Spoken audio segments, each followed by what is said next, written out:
David Zublick here with your Dark Outpost morning update. Thank you for being with us today.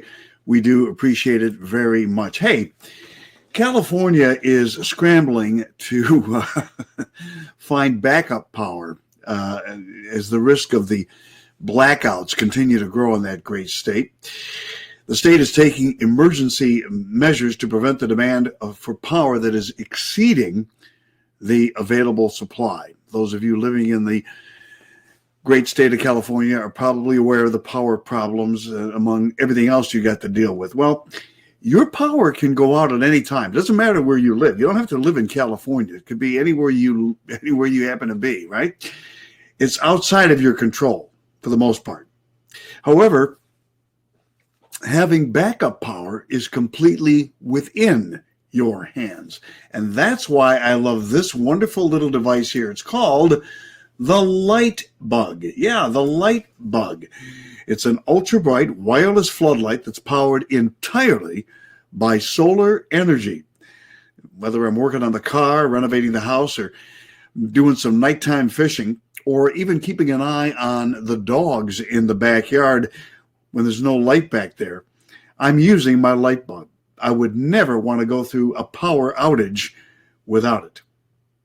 I highly recommend the Light Bug, and you can get one today for 20% off by going to lightbug.com. That's LYTEBUG.com. www.lightbug.com, or just click the link in the description of this video. Once again, lightbug.com. All right, let's see what's happening in the news, and there is a lot to report to you. The Australian police commissioner, they're having one of the toughest crackdowns anywhere in the world in Australia with regard to COVID. And the Australian police commissioner says, I'm rejecting the New World Order. I work for the people, not the elites. He is not going to enforce a COVID vaccine passport mandate. He said, his name is Mick Fuller. He said, I'm not going to be enforcing checks on people's vaccination status in restaurants, clubs, or bars. He says the role of police in terms of vaccine passports, now we're not going to be walking through restaurants, cafes, and pubs checking to see if people are double vaccinated.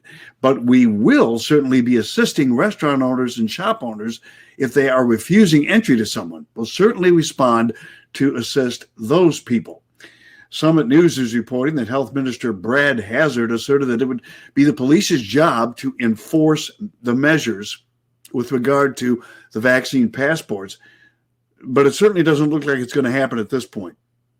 Unlike some countries, businesses will not face fines if they allow unvaccinated people to enter, rendering the whole scheme rather pointless when you really think about it. Now, as we talked about in previous reports, many businesses in countries such as France are not enforcing the vaccine passport mandate despite it being the law.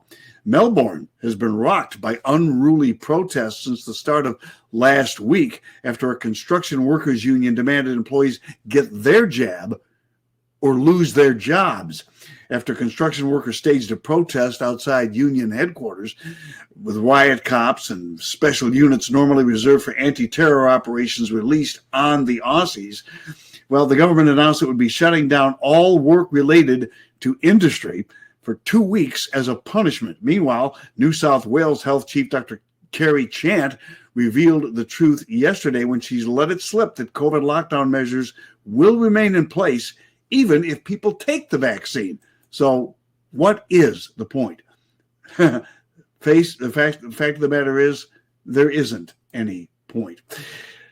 What else is happening? Oh, well, we're going to be talking about this with John Carmen on Friday. Trust me when I tell you this, because John Carmen knew this guy. He ran into this guy. He said this guy should have been locked up, and eventually he was. But an anti-Trump judge announced Monday that he's setting free John Hinckley Jr., the man who shot President Ronald Reagan over 4 decades ago. U.S. District Court Judge Paul Friedman, who attacked Trump in 2019 for publicly criticizing political judges such as himself, announced that all of Hinckley's remaining restrictions next year would be removed as long as he remains mentally stable. Trump supporters are in jail over the January 6th protest, but this guy, who literally tried assassinating one of the presidents of the United States, one of the most popular presidents in U.S. history, is going to walk free. All right? So, Friedman said the plan is to release Hinckley from all court supervision in June if he remains mentally stable and continues to follow the court-issued rules that were imposed on him after he left a Washington hospital in 2016 to live in Williamsburg, Virginia. We'll ask John Carmen about it because John Carmen stopped Hinckley outside of the White House before he was taken into custody after attempting to assassinate President Ronald Reagan. We're going to find out what Carmen thinks about that on Friday. President Putin is putting YouTube on notice. Quit your censorship or disappear forever. More people are going after these big tech companies for censorship. I like that. You should like it, because if you try to get information from alternative news sources, heck, even some of the mainstream news sources are being censored on YouTube. That ain't right. Facebook's doing the same thing. All right. So let's start cracking down. I applaud Putin for this. Prince Andrew confesses, yes, I have been served child sex lawsuit papers.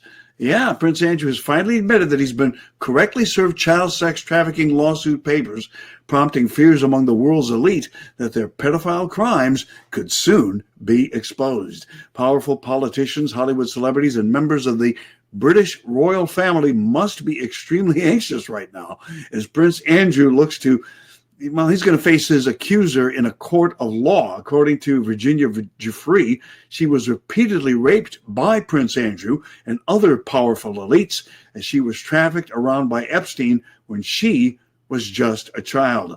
Yesterday's acknowledgement was confirmed in a joint agreement that was signed by Andrew's attorney and approved by a Manhattan federal judge before being entered into the public court record. Papers were signed on Andrew's behalf by his Los Angeles-based attorney, Andrew Brettler. The papers were served on September the 21st, and Andrew has until October the 29th to provide a response. A further legal conference has been set for November the 3rd. All right, coming up today on Dark Outpost at 12 noon Eastern Time on Rumble, our live broadcast, we're going to be breaking down the entire Pizzagate scandal. Yeah, it's time we revisit Pizzagate. We haven't talked about it in a while.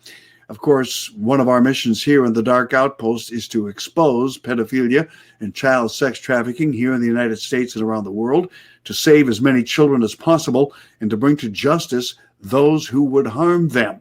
And as part of that mission, we revisit Pizzagate every once in a while. Is it just a conspiracy, or is it a fact? Well, we're going to go into it today on our broadcast with Dr. James Fetzer. He'll be with us. Jenny Silcox is also going to be with us today to talk about some very interesting things regarding, well, let's put it this way, your health. And Bob Kudla is going to talk about inflation and how it affects your investment portfolio and what you need to do to stay on top of that. All that's coming up today on Dark Outpost at high noon on Rumble. Hope you'll be there today. This is David Zublick with your Dark Outpost Morning Update.